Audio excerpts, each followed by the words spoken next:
Hello, good morning guys and welcome back. Panibagong video na naman to at may papakita ko sa inyo ngayon.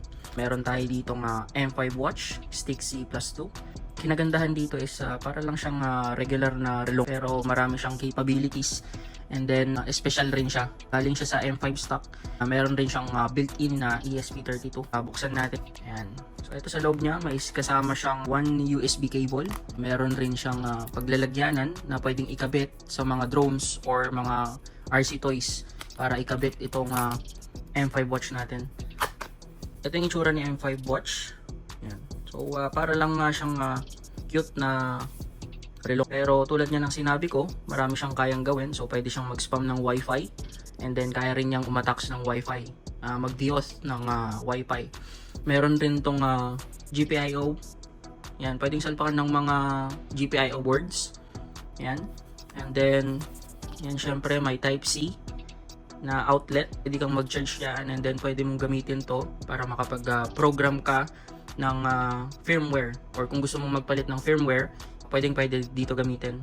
And then, itong isa is for the extensions. So kung gusto mong mag-add ng batteries, so merong nabibili sa M5 stock, and then other gadgets rin na compatible dito sa may M5 watch. Ito nga pala yung latest release nila. Nalagyan ko na rin siya ng Shark firmware.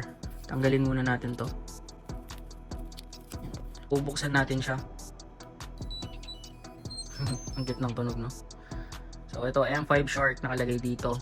So tulad ng sinabi ko, marami rin siyang capabilities na kayang gawin, lalo na sa Wi-Fi. So para lang siyang simpleng relo pag nakasuot sa kamay.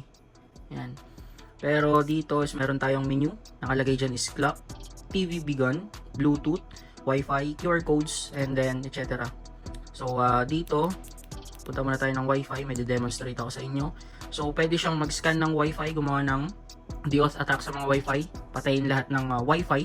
And then meron rin tayong to spam funny nakalagay dito, spam recrawl, and then spam random, and then lastly meron tayong Nemo portal. So sa Nemo portal, pwede tayong mag-create ng portal or evil portal. Katulad ng dinemonstrate ko before sa ating Flipper Zero na may kasamang Wi-Fi dev board.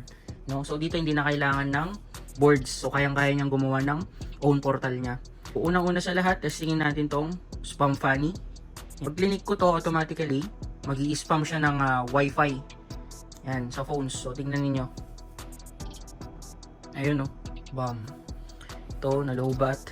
Ayun, pumasok na rin pati dito. Yan. So, nag-spam na siya ng Wi-Fi. No, kung makikita nyo. So, yan is powered lahat yan ng device ng M5 stick. Yan. So, once na nag-connect ka dyan, may possibility na pwede akong kumonek sa loob ng cellphone mo or malaman kung ano yung mga informations, no? Yan yung kaya niyang gawin. Ito pa yung another na kayang gawin ni M5 stick. Punta ulit tayo ng Wi-Fi. Kaya kong mag-scan ng Wi-Fi. Ito, may nakita na ako. Yan. Yan yung mismong network ko.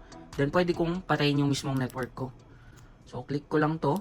Yan. Meron tayo ditong clone portal. And then, meron rin tayong DOS attack. And then, meron tayong DOS and clone. So dito sa clone na portal, pwede kong patayin yung mismong internet ko, then kopyahin ko mismo yung pangalan niya, and then once na may nag-connect, either sa mga family members ko or whatsoever friends na na-connect dati sa Wi-Fi, is pwede ko rin malaman kung anong ginagawa nila. Ayan. And then meron tayong DOS attack. So ito is, yun nga yung sinasabi ko kanina, na pwede siyang pumatay ng internet connections. No? So once na in-scan ko yung Wi-Fi kahit saan man ako, yan, tapos mamimili lang ako ng i-attack ko, so pwede ko siyang patayin. So for example, nandoon ako sa computer shop, nakita ko yung Wi-Fi connection nila doon. Yan, pwede kong patayin yun. Yan. Then meron naman tayong DOS and clone. So para rin siya nga sa clone portal. Yan.